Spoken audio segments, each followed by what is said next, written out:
Let's start with a number that most people in their 60s are terrified to look at: 66.1.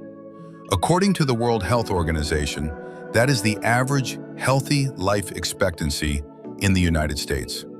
Not your lifespan, your health span. That's the age where, statistically, the wheels start to wobble.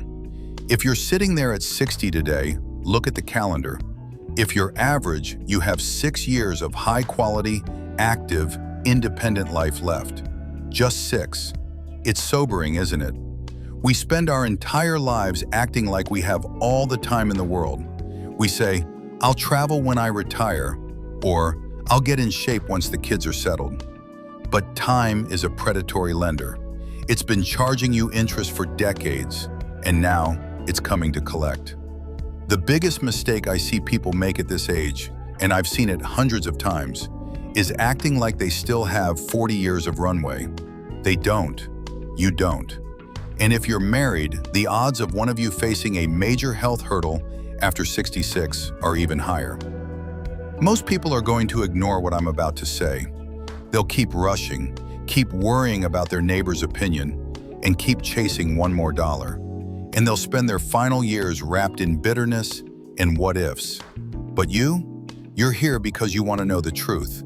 You want to know what to stop doing so you can actually start living the years you have left. I'm going to share 17 things you need to walk away from immediately.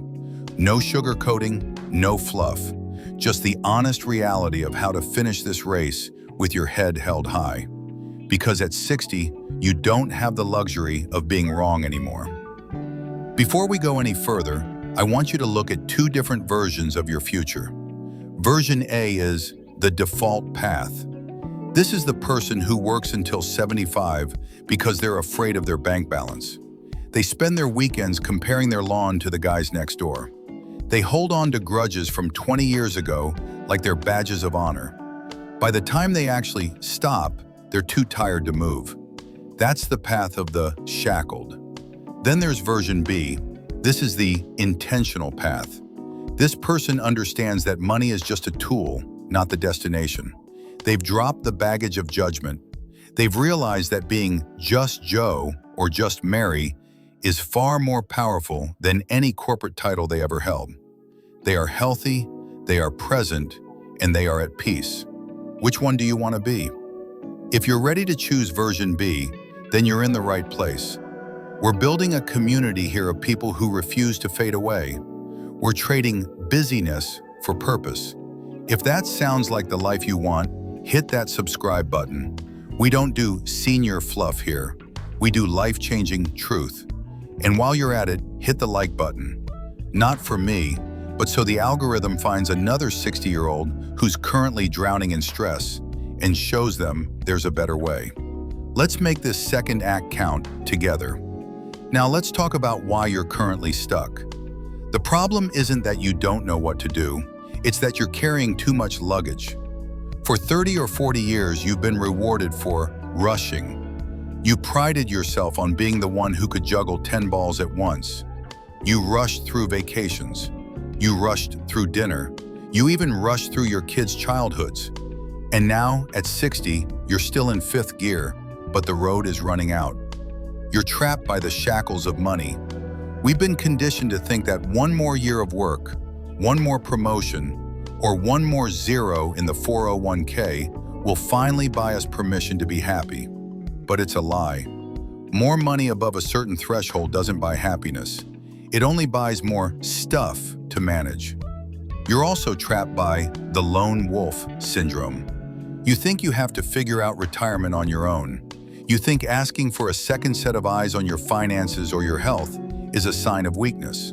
So you make mistakes, expensive ones, because your ego won't let you admit you don't have all the answers.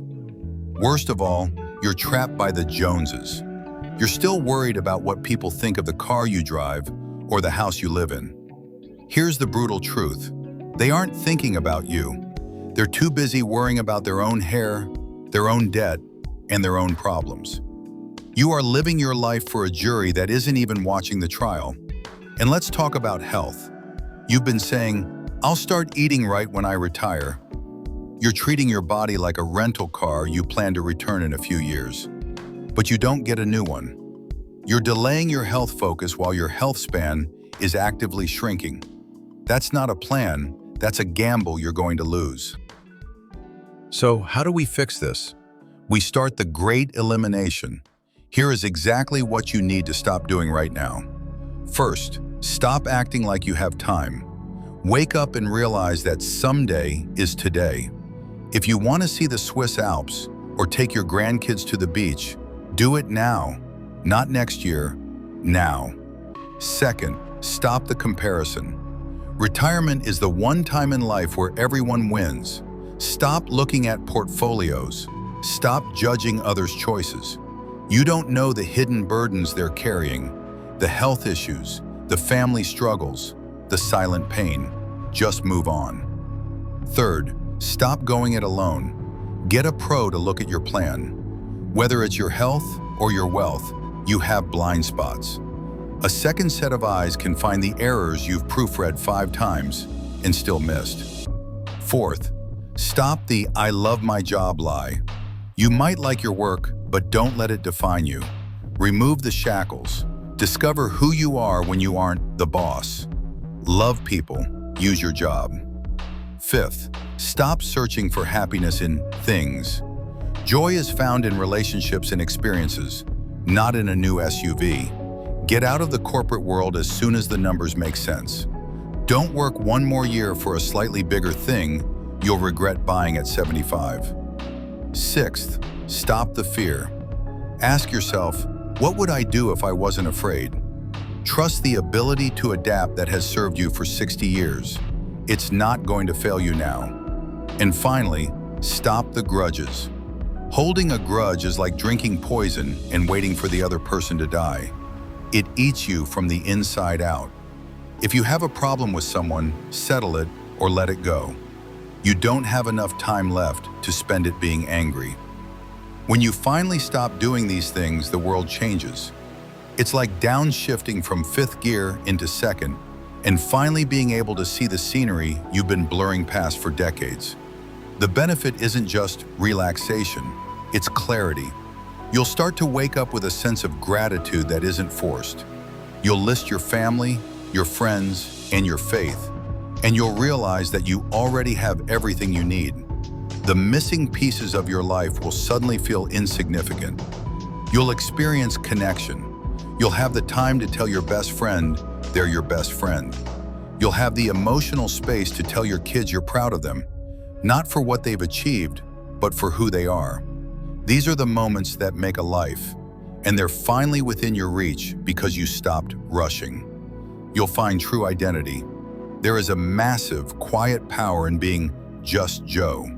When you aren't driven by the need for recognition or the pursuit of more, you become the most authentic version of yourself. People will feel that. You'll become a source of wisdom for your family instead of a source of stress. And most importantly, you'll have freedom. Freedom from the judgment of others, freedom from the fear of the unknown, and freedom from the bitterness of regret. You'll look at that 66.1 number, and instead of feeling fear, you'll feel a sense of urgency to make every single day a masterpiece. Your time and your health are the most precious currencies you have left. Don't spend them on things that don't matter.